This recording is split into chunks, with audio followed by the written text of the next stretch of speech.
Hello, Miss Ambika. Thank you so much for agreeing to be a part of Apna Rukenge Hum and speaking to me. It really means a lot to me. Thank you.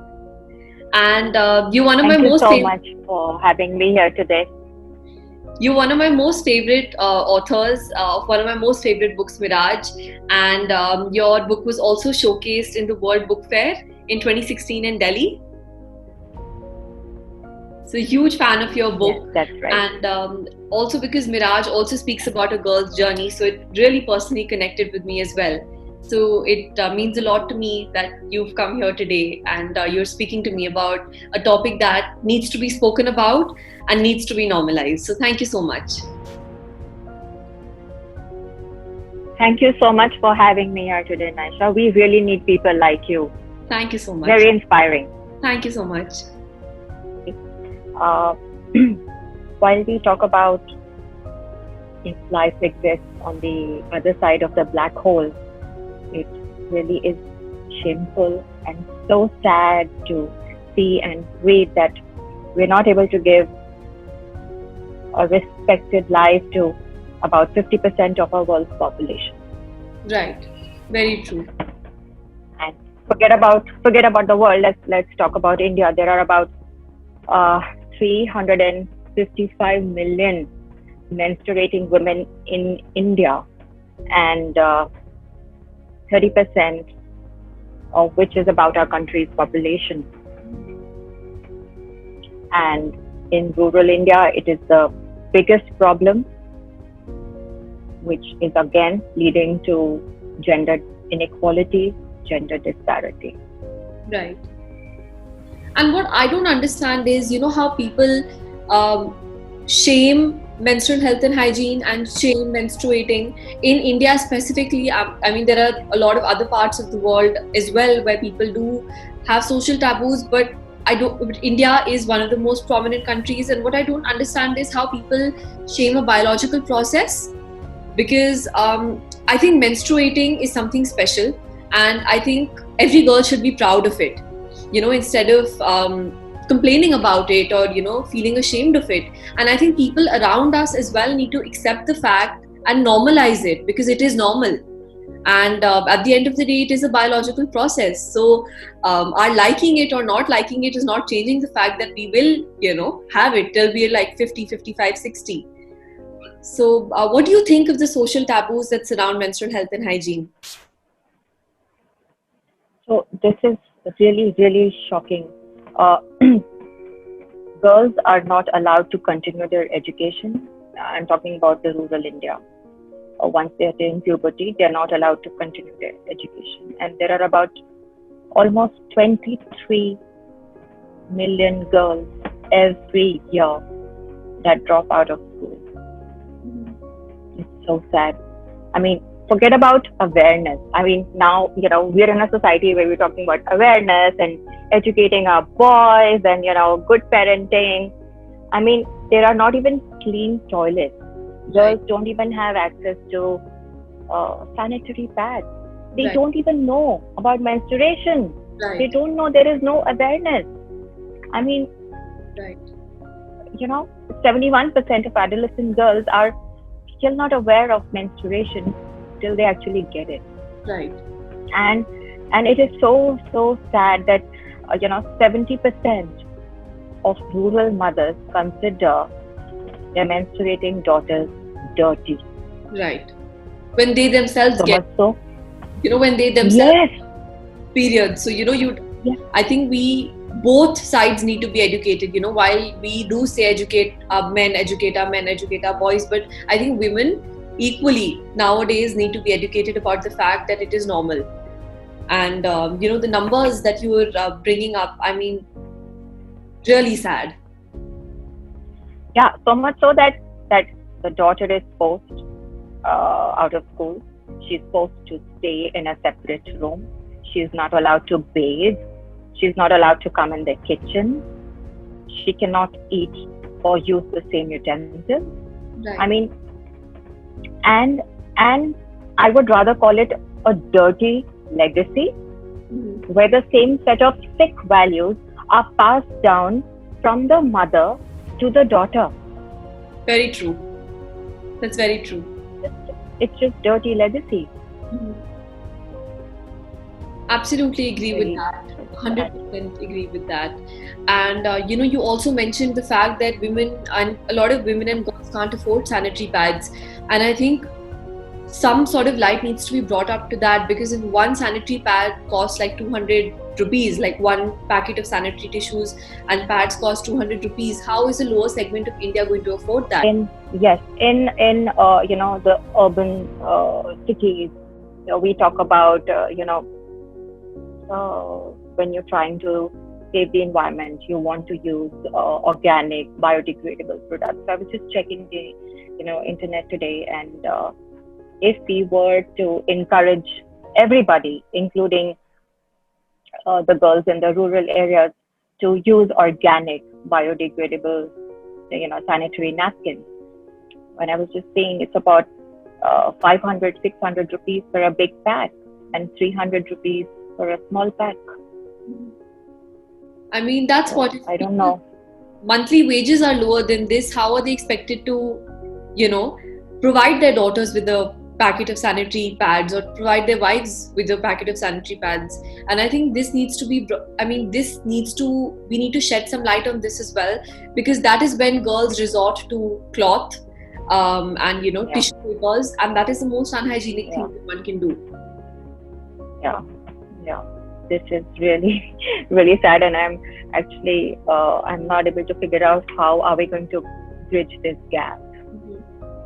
Definitely.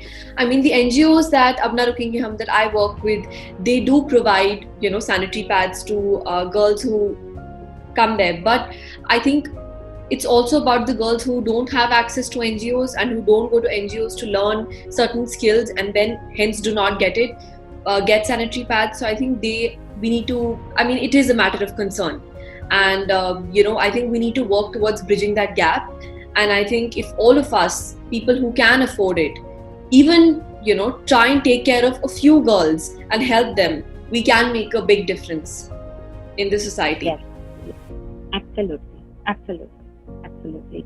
And I think we need to start from a grassroots level where we need to understand that it is natural.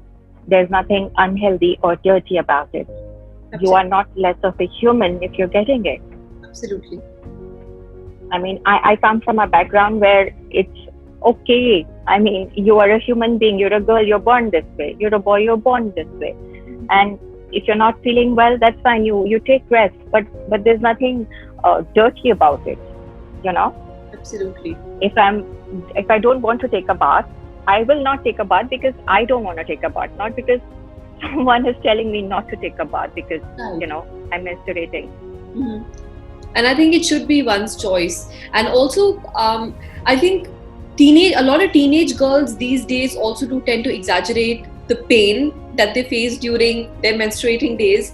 And I think that needs to stop as well, only because of the fact that the more we exaggerate it, the more people would think that it's bad. And I think it needs to be accepted that there are going to be some girls who have immense pain, there are going to be the others who have no pain. And I would just think of it as, say 4-5 days of pain for like a lifetime of happiness, if I can put it like that. So I think we shouldn't be glamorizing it, but yes, we need to educate everybody about it. Right.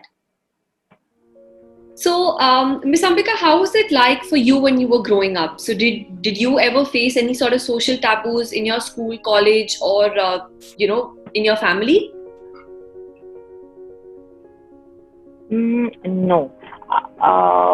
Fortunately, no, because I come from a family where my mother, from the very beginning, had a very comfortable relationship with me and my brother as well. And during my adolescent years, she used to, sit us down, both of us, and talk to us about anything and everything. And even now, we have a very beautiful and an open relationship with her. And I had a lot of my friends, coming up to her and taking personal advice, which I didn't see happen in their homes. Right. And So from the nowadays, very beginning, she used to. and nowadays, I'm sorry, have yes, you go ahead. seen anybody around you who's faced any social taboos, or have you ever come across a group of people or somebody who's, asked you for help or has faced social taboos?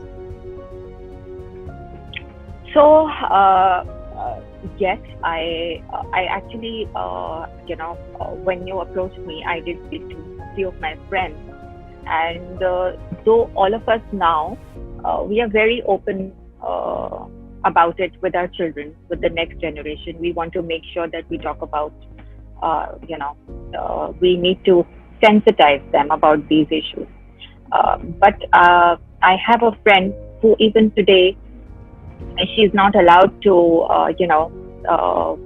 go inside her kitchen when she's menstruating, even now. And how old am I mean, I'm 42, she's like 44, 43, 44.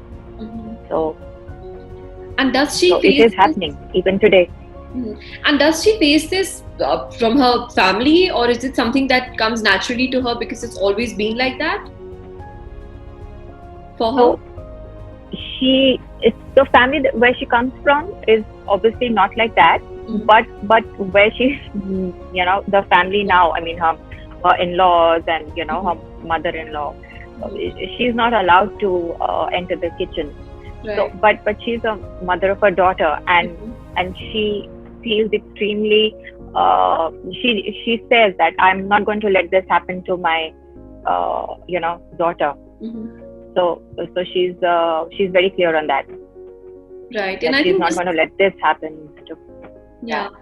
And again, like we spoke about this earlier, but like they say that change the mindset of your boys, but I think changing the mindset of the girls is of utmost priority right now, because if a woman who has a kid who faces menstruation herself is saying stuff like this and is saying that you shouldn't go to the kitchen, I think that is of utmost importance, and that needs to be changed first. Yes, absolutely. Any other experiences that you would like to share? So the educated, all of us are educated, and like earlier it used to be like you can't visit the temples, or what we've discussed earlier, that you're not supposed to shower, you're not supposed to eat in those utensils. I'm sure that doesn't happen in the urban areas today. But again, I'm going to share one incident that just last week my domestic has just walked up to me and she said that she needed one sanitary napkin. And I told her, why one? I'm just going to give you a packet. And she said, नहीं, मैं एक तो कल लगा लिया था मैंने और बस एक आज के लिए चाहिए. So we need to build a lot of awareness about personal hygiene, that it's not just about not using the cloth and using sanitary napkins, but also about hygiene, that how often you need to change and how you need to take care of yourself. This awareness is also not there. Right, because I think changing once a day is one of the most unhygienic things that can be done. It's equivalent to like using a cloth, even worse maybe. And thank you so much for sharing this story with us. And once again, thank you so much for being a part of Ab Na Rukenge Hum. And I'm sure you've inspired many people today. Thank you, Naisha. Thank you so much. Thank you so much.